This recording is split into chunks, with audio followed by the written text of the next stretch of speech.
Somu sir, நீங்க எப்படி இன்னைக்கு செயற்குழுல வந்த தீர்மானங்கள் நீங்க எப்படி பார்க்குறீங்க? அதாவது நான் இது ஒரு கட்சிக்கு தேவையான ஒரு விஷயம் தான். ஏற்கனவே செய்திருக்கணும், இதுவே தாமதம் தான். இது வந்து என்னென்னா ஒரு இளம் தலைமுறையை கொண்டு வருதுங்கிறது இன்னொரு இது. அடுத்த கட்ட தலைமுறையை கொண்டு வந்திருக்கிறாங்க. அதுதான் இதில் வந்து 45 வயது ஒன்றிய அளவில் இருக்கக்கூடியவங்க, அந்த பொறுப்பில் இருக்கிறவங்களுக்கு, இது மாவட்ட செயலாளருக்கு வந்து 70 வயது அப்படின்னு ஒரு நிர்ணயம் பண்ணது இருக்குல்ல. அதே மாதிரி 3 முறை தான் மாவட்ட செயலாளருங்கிறது. இதெல்லாம் ஒரு நல்ல விஷயம். இப்போ இந்தியாவை பொறுத்த அளவில் மிகச்சில விதிவிலக்குகள் தவிர பிஜேபி, சிபிஐ, சிபிஎம் இந்த கட்சிகளில் அது உண்டு. அந்த மாதிரி ஒரு குறிப்பிட்ட வயதில் இத்தனை முறைக்கு மேலே. இப்போ மோடி வந்து அதில் விதிவிலக்கு, சிபிஐ, சிபிஎம்மில் அந்த விதிவிலக்கு இல்லை. அது மாதிரியான இது இருக்கிறது நல்லது தான். இப்போ அதனால் முக்கியமான விஷயம் என்ன சொன்னேன்னா, இளம் தலைமுறையில் அப்படிங்கிறது இன்னொரு பக்கம், 2ஆம் கட்ட தலைமுறை, அடுத்த தலைமுறைங்கிறது தான் முக்கியன்ட்டு. இப்போ ஐயா பேசுகிறப்போ கூட சொன்னாங்க, மாவட்ட செயலாளருக்கு வந்து 70 வயது அப்படின்னா அது முதுமை தானே அப்படின்னு.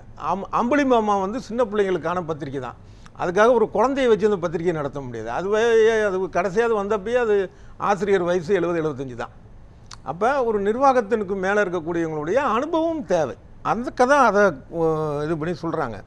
அடுத்தது வந்து நாடாளுமன்றத்தில் வந்து வாக்காளர் அடிப்படையில் வேண்டாங்கிறீங்க. இப்போ நீங்கள் மண்டல பொறுப்பாளர் இல்லை மண்டல நிர்வாகி போடுறவங்க மட்டும் வாக்காளர் அடிப்படையில் வேணும் அப்படின்னு சொல்கிறீங்களே அப்படின்னா ரெண்டுத்தையும் ஒப்பிட முடியாது. இப்போ 2 வயசு குழந்தை வந்து ஜட்டி இல்லாமல் அலையும். இப்போ அதையே நீங்கள் எல்கேஜி யூகேஜி சேர்த்திங்கன்னா அதே குழந்தை தானே ஜட்டி இல்லாமல் போகணும்னு சொல்ல முடியுமா? ஆக அந்த மண்டல பொறுப்பாளர் கட்சி அமைப்பு அப்படிங்கிறது வேறு, நாடாளுமன்ற தொகுதி மறுவரைங்கிறது நம்ம எல்லாரையும் பாதிக்கிற விஷயம். இந்த ரெண்டுத்துக்குமான ஒப்பீடு அப்படிங்கிறது வராது. இது மற்றபடி இவர்களுடைய இந்த முடிவு மிக சரியான ஒரு அதிருப்தியை உருவாக்காதா சார்? யாரெல்லாம் அதிருப்தியில் மாறுவாங்க இதனால்? இப்போ சில பேர் பார்த்தீங்க அப்படின்னா, இப்போ ஏற்கனவே மாவட்ட செயலாளர்களாக இருக்கக்கூடியவர்களில் சாக்கோட்டை அன்பழகன், அப்புறம் ஈரோடு முத்துசாமி, புதுக்கோட்டை ரகுபதி, மதுரை தளபதி, இவங்கெல்லாம் வந்து எம்எல்ஏவாக இருக்காங்க. இந்த மாதிரி வந்து அந்த 13 பேர், ராமச்சந்திரன், அனிதா ராதாகிருஷ்ணன், வேலு எல்லாரும் இது ஒரு பக்கம். அப்புறம் இன்னொரு பக்கம் பார்த்தீங்க, ஆமாம், ஏவவேலு, ராமச்சந்திரன், ராதாகிருஷ்ணன் இவங்க. அப்புறம் எஸ்ஆர் சிவலிங்கம் எம்பியாக இருக்கிறாரு. இது மாதிரி இல்லாதவர்களுக்கு வந்து என்ன இருக்குன்னா, அப்போ நம்ம மாவட்ட செயலாளரும் இல்லை, எம்பி எம்எல்ஏவும் இல்லையா அப்படிங்கிற ஒரு எண்ணம் வரும், இல்லைன்னு சொல்ல முடியாது. ஆனால் அதே நேரத்தில் அவங்களுக்கு இந்த கட்சி உணர்த்தணும். அப்போ இத்தனை முறை தான் நீங்கள் இருப்பீங்க, இல்லை பல பேர் வந்து அவருடைய வாரிசுகளே இருக்கிறாங்க. அந்த மாதிரி நம்ம பார்க்குறோம். அதை தாண்டி எத்தனை முறை தான் இருப்பீங்க, அடுத்த கட்ட இது வர வேணாமா அப்படிங்கிற ஒரு கேள்வியை தலைமை வைத்தால் அவர்கள் அதை ஏற்றுக்கொண்டு தான் ஆகணும், வேறு வழி இல்லை.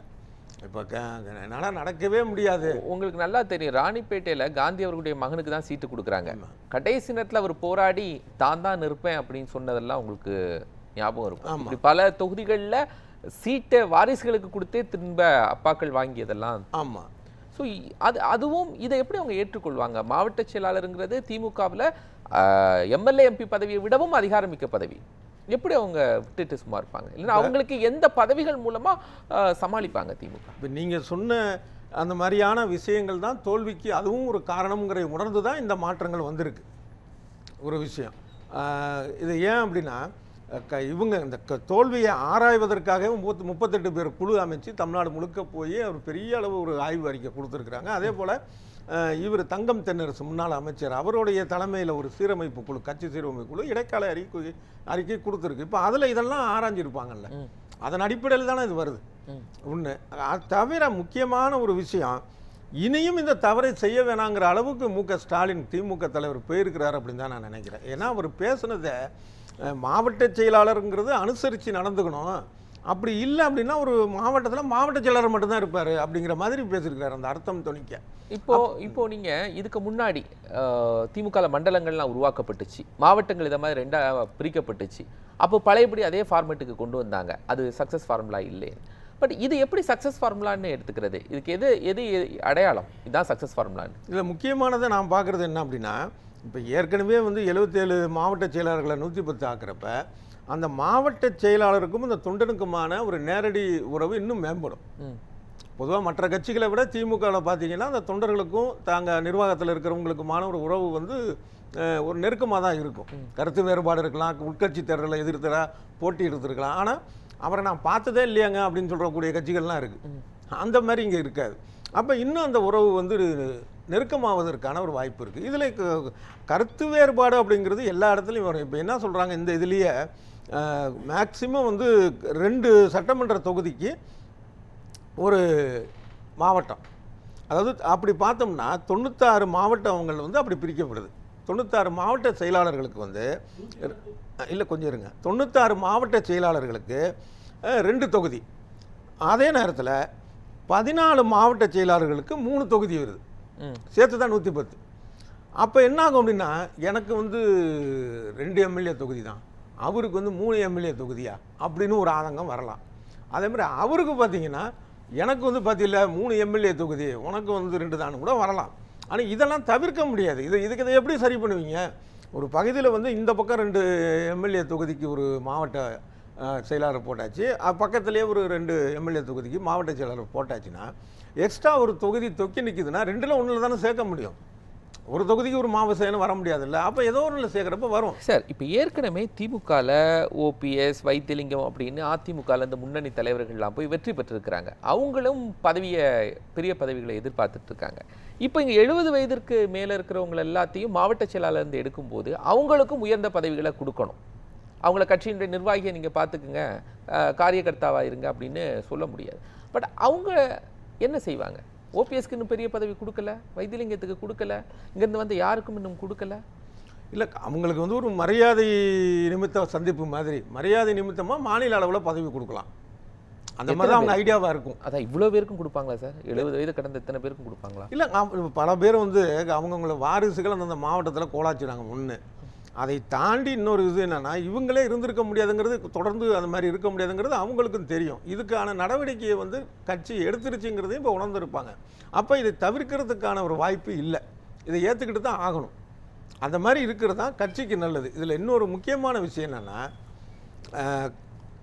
திடீர்னு வந்து அந்த மாதிரி பெரிய அதிரடி மாற்றங்கள், அது கூட ஒரு பக்கம்.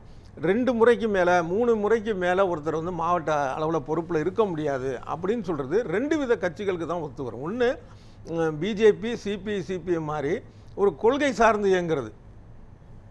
இப்போ பிஜேபி வந்து கொள்கை சார்ந்து இயங்குதா இல்லையான்னு கேள்வி இது இருக்கலாம். ஆனால் அவங்க அஜெண்டாலாம் பார்த்தீங்கன்னா அந்த கொள்கை சார்ந்து தான் போகும். அதை பற்றி விமர்சனங்கள் இருக்கலாம், போகும். அவங்கள்ட்ட வந்து இந்த மாதிரி 2 முறை தான் இருக்கணும் அப்படிங்கிறது எடுபடும். CBI, CPM. இது இன்னொன்று, தேவைக்க மாதிரி ஒன்மேன் ஷோ இருக்குல்ல. இப்போ பல பேருக்கு தேவைக்கையில் வந்து வேட்பாளர் யார், ஒரு முகம் என்ன, ஒரு பேர் என்னன்னு தெரியாது, விசிலுக்கு போட்டேன்னு சொல்கிறாங்க. அங்கே வந்து நீங்கள் இன்றைக்கி ஒரு மாவட்ட செயலாளர், நாளைக்கு ஒருத்தர், நாளைக்கு மறுநாள் ஒருத்தர், இல்லை காலையில் 10 மணிலேருந்து 5 மணி வரைக்கும் ஒருத்தர், 5லேருந்து 8 வரைக்கும் ஒருத்தர்னு போட்டால் கூட எந்த பாதிப்பு வர போகிறதில்ல. இந்த 2ல் இப்போ திமுக எந்த ஸ்டாண்டில் இருக்குங்கிறத அவங்க முக்கியமாக அதை பார்க்கணும். இல்லை சார், நான் அதான் முதல்ல நான் ராஜ்குமார்கிட்ட கேட்ட அதே விஷயந்தான். திமுக 2026 தேர்தலில் சீனியர் மெம்பர்ஸ் கொடுத்த சீட்டும் இளைஞர்களிலிருந்து கொடுத்ததுலையும் வெற்றி பெற்றது சீனியர்ஸ் தான் அதிகம். ஜூனியர்ஸால் என்ன பண்ண முடியல, சக்ஸஸ் பண்ண முடியல. ஒரு 4 நம்பர்ஸை 4 பேரை காட்ட முடியல. அதுக்கே ஒரு டைட் காம்படிஷனில் தான் 4 பேர் வந்தாங்க. ஸோ அப்போ சக்ஸஸ் ஃபார்முலா சீனியர்ஸா ஜூனியர்ஸா அப்படின்னா யார்? இந்த வெற்றிக்கு காரணம் இவங்க சீனியர் தான் அப்படிங்கிறதுக்கான ஆத்தென்டிக்காக நம்ம சொல்ல முடியாது. பல்வேறு காரணங்கள் இருக்கலாம். அந்தந்த தொகுதி நிலவரம், அங்கே உள்ள பல்வேறு விஷயங்கள் இப்படி இருக்கலாம். அதனால தான் நம்ம ஏற்கனவே சொன்னது என்னென்னா, இந்த தோல்வி குறித்து 38 பேர் கொண்ட குழு ஆராய்ஞ்சிருக்கு திமுகவில். இதை தவிர தங்கம் தென்னரசு வந்து தொகுதி இந்த திமுக மறுசீரமைப்பு குழு தலைவராக இருந்தால் அவரு வந்து ஒரு இடைக்கால அறிக்கை கொடுத்துருக்கிறாரு. அப்போ இந்த 2 பேரும் சொன்னதுன்னு அடிப்படையில் தான் அதை பண்ணியிருக்காங்கங்கிறப்ப அவங்க இதெல்லாம் குறிப்பிட்டிருக்க மாட்டாங்களா? சீனியர் தான் ஜெயிச்சிருக்கிறாங்க, அப்போ சீனியரே இருக்கட்டும் தானே கொடுத்துருக்கோம் 2 பேரும். அப்படி இல்லையே. ஏன்னா அந்த சீனியர் 2024 தேர்தலுக்கு இதை விடவும் பல குழுக்கள் வேலை பார்த்தாங்கல்ல திமுகக்கு. அதானே ஸ்டாலின் அவர்கள் சொல்றாங்க, நம்ம எல்லாருக்கும் வெளிச்சம் காட்டுற ஒளியா இருந்தாலும் கீழே இருக்கிற இருட்டு தெரியாமல் போயிடுச்சு அப்படின்னு. 2 குழுக்களுடைய அது என்ன சொல்லியிருக்காங்கன்னு இன்னும் தெரியல. பட் இந்த முடிவு சரியா இருக்குமா, இல்லை இது எங்கேயாவது வெற்றி பெற்ற ஃபார்முலாவை இங்கே இம்ப்ளிமெண்ட் பண்றாங்களா? எங்கேயாவது இது வெற்றி பெற்றிருக்கா இந்த ஃபார்முலா? இல்லை, இது வெற்றி அப்படிங்கிறத தாண்டி ஃபார்முலாவை தானே இம்ப்ளிமெண்ட் பண்ணுவாங்க. நிச்சயமாக எந்த கட்சியாக இருந்தாலும் தனக்கு எது வெற்றி தரும் அப்படின்னு நினைக்கிறாங்களோ அதுதான் செய்வாங்க. ஒன்று, இதை பொறுத்த அளவில் நான் வெற்றி ஃபார்முலாவாக தான் பார்க்குறேன். ஏன் அப்படின்னா, திமுகவுடைய ஒரு பின்னடைவுக்கு காரணமாக சொல்லப்படுது சீனியர்கள் தான். நீங்கள் சொன்னது வந்து சட்டமன்றத்தில் ஜெயிச்சவங்க அப்படின்னு சொல்கிறீங்க ஒரு பக்கம். அது ஒரு நம்ம கணக்குன்னு பார்க்குறப்ப அப்படி இருக்கலாம்.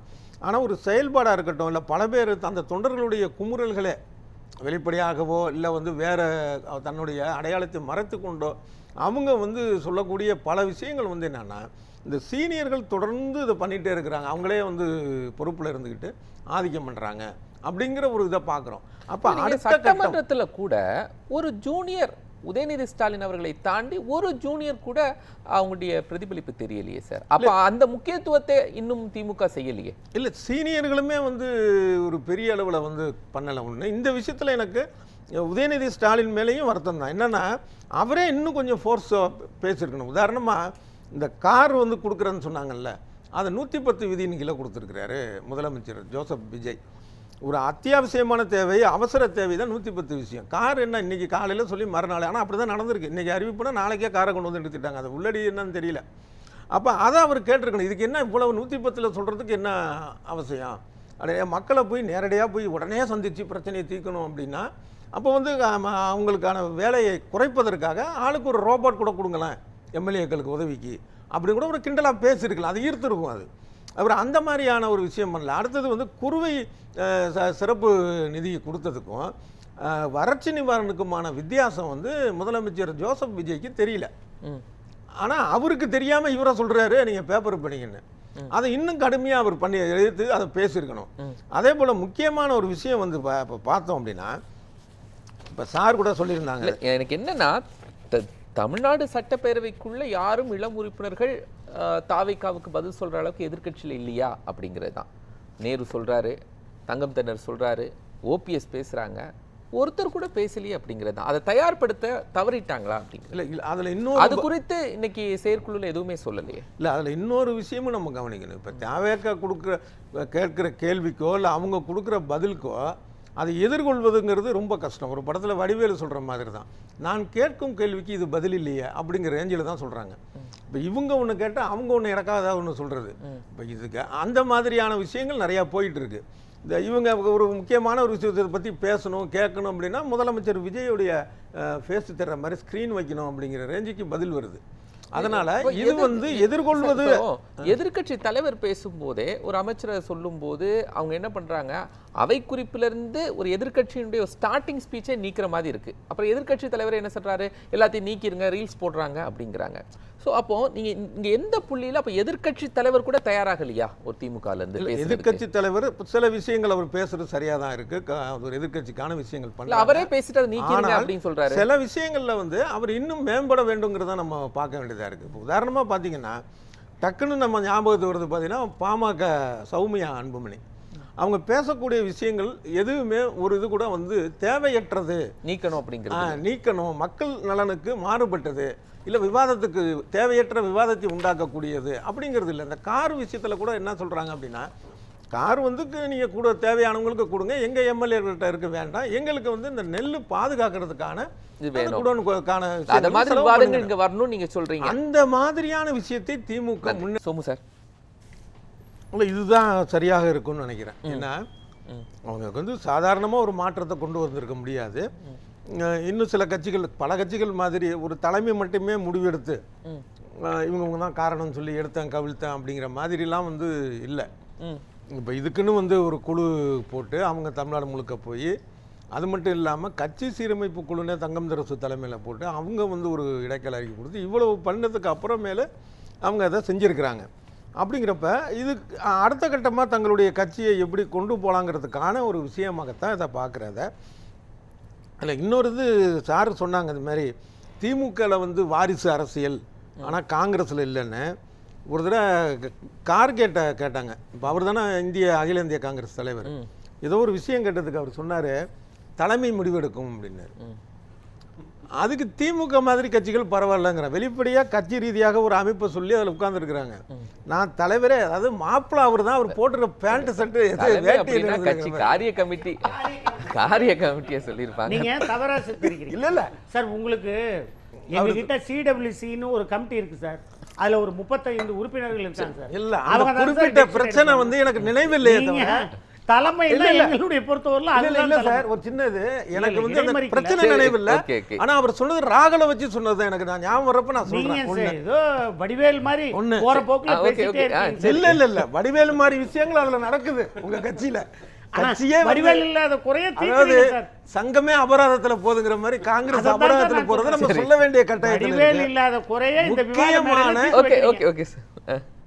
முக்கியமா இன்னொரு இது என்ன ஒரு இதுன்னா இந்த கட்சி ரீதியான விஷயங்கள்ங்கிறது ஓகே இது இதை தாண்டி மக்கள்கிட்ட போக வேண்டிய விஷயங்களை திமுக வந்து வீரியத்தோட முன்னெடுக்கணும் அப்படிங்கிறது தான் இது. இல்லை இன்னொரு இது இப்போ சமீபத்தில் கூட போன ஆகஸ்ட் 14ஆம் தேதின்னு நினைக்கிறேன், இந்திய மக்கள் வாக்குரிமை மீட்பு இயக்கம்னு அமைப்பு வந்து இவரை சந்திச்சிருக்கு, முக ஸ்டாலினை சந்திச்சு இந்த ஓட்டு மிஷின்ங்கிறது வேண்டாம், வாக்கெடுப்பு சீட்டு மூலமாக வைக்கணும்னு சொல்லி அவரும் வந்து அதையும் வந்து பேசியிருக்கிறார் முக ஸ்டாலினும். அந்த மாதிரியான ஒரு விஷயத்தையும் இந்த தீர்மானத்தில் சேர்த்துருக்கலாம், எதிர்காலத்தில் கொண்டு போய் அதை சேர்க்கணும் அவர்.